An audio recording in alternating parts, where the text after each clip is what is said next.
Qual o seu nome? Beatriz. Beatriz, como foi que você chegou à igreja?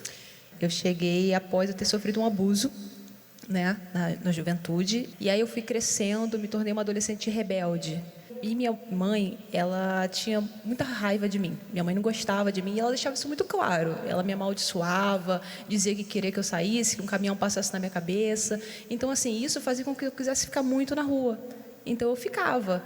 E aí comecei a ficar na casa de pessoas, de homens, né? E dali eu comecei a beber. Isso com 13, 14 anos, já estava bebendo muito. E aí veio as drogas. Foi quando eu comecei na maconha, loló, e logo depois eu entrei na cocaína. E ali foi fundo de poço, né? E por causa desses meus relacionamentos com homens, né, que só proviam coisas ruins para mim, meu pai que tinha ido embora, então eu comecei a ficar com muito maus olhos com homens. Foi quando eu conheci o lesbianismo, né, através da pornografia, e eu me entreguei totalmente. Vivia em baladas. Isso aí foi numa das paradas gays, né, que eu frequentava. Eu me envolvi totalmente. Quem é aquela? É uma pessoa que eu já me relacionei também, né? Fui casada com uma mulher logo depois, né? Me casei, fiquei alguns anos casada com ela e depois a gente brigava de faca, era uma coisa horrorosa, né? De tirar sangue uma da outra. E quando eu saí daquele relacionamento, foi quando eu falei assim, poxa, eu já tinha me envolvido com mulheres, tinha me envolvido com homens, alguma coisa aconteceu dentro de mim que eu não conseguia mais ficar com um tipo de pessoa. Foi quando eu entrei no mundo dos casais. E eu comecei a formar os trisais, né? Então, vivíamos, né, nós três ali. E também foi um inferno. Nada dava certo. Você queria preencher. Exatamente. Você queria curar os traumas. Isso, aquele vazio, né? Eu tentava botar pessoas na minha vida. E eu só me afundava. E cada vez eu me envolvia mais com drogas. Tanto é que eu arrumei um grande confusão em comunidades, quase morri, né? Tive que sair fugida de favela. Eu ficava muito agressiva. Eu vi pela TV a programação numa madrugada, eu ainda estava virada na madrugada ainda de drogas, mas eu conseguia ainda ver. E vim andando pela rua e achei a igreja. Vim e assim, tudo que eu ouvia, eu aceitava de muito bom grado. Tanto é que foi muito rápido, larguei tudo, larguei as mulheres, quebrei chip, larguei amizade, tudo, era tudo maravilhoso.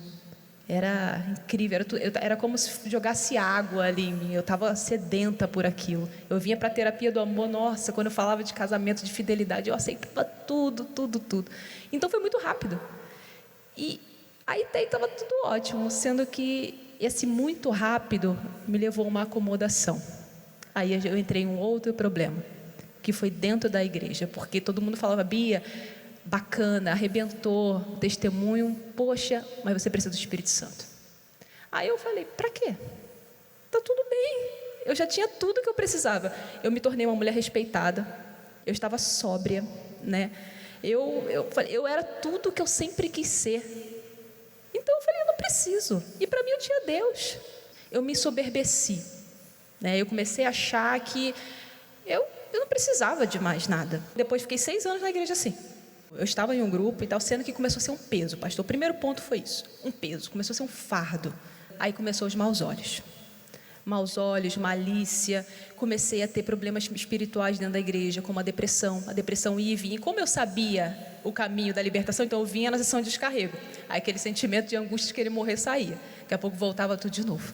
E assim foi, os anos foram dessa maneira, né? E eu nunca botava força. E quando os pastores perguntavam, eu ia lá e falava, pastor, já estou orando, já estou buscando. Bia, você tem que buscar com mais força. Mas já estou orando, já estou fazendo, né? Sendo que eu não fazia. Era uma oração qualquer, era um jejum qualquer, né? Não havia sede.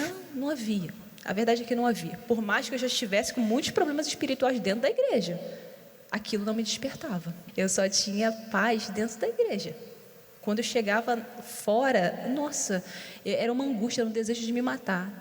Eu consegui adquirir um carro porque eu foquei na minha vida financeira. Eu vi os testemunhos, eu falei, quer saber, eu vou focar na minha vida financeira. Como eu falei, eu estou muito bem, agora eu preciso mudar de vida, né? E foquei. E até que eu conquistei mesmo, né?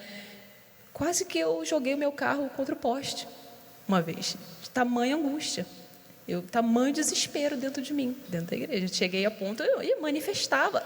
Quando eu cheguei na igreja, a primeira vez, né, quando eu cheguei, com vício e com tudo, não manifestei nada. Porém, dentro da igreja eu comecei a manifestar, por causa dos maus olhos, da malícia, o obreiro me libertando, depois de muito tempo aqui dentro. né? Aquelas coisas foram pior, parece. Até que aquilo tudo se juntou, né? Aquela angústia e tudo, eu vendo as pessoas andando na minha frente, todo mundo andava.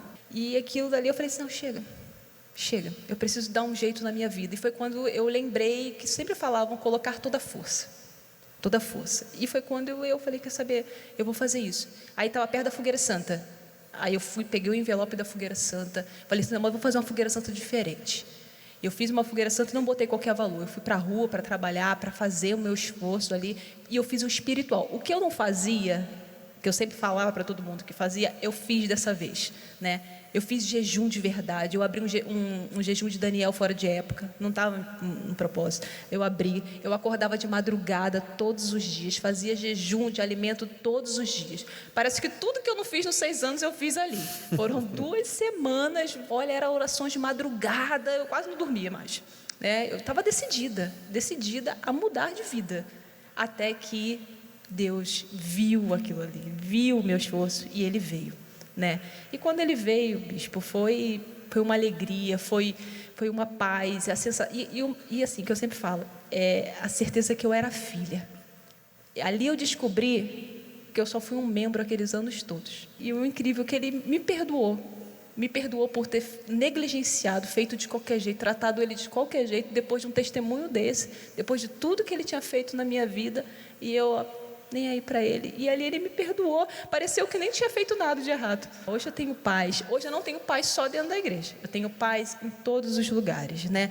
Hoje é leve estar aqui, é leve fazer a obra de Deus, é um prazer, eu vivo para isso, né? Porque agora eu faço parte do corpo, né? Diferente, tudo é diferente. Deus te abençoe muito mais, Beatriz.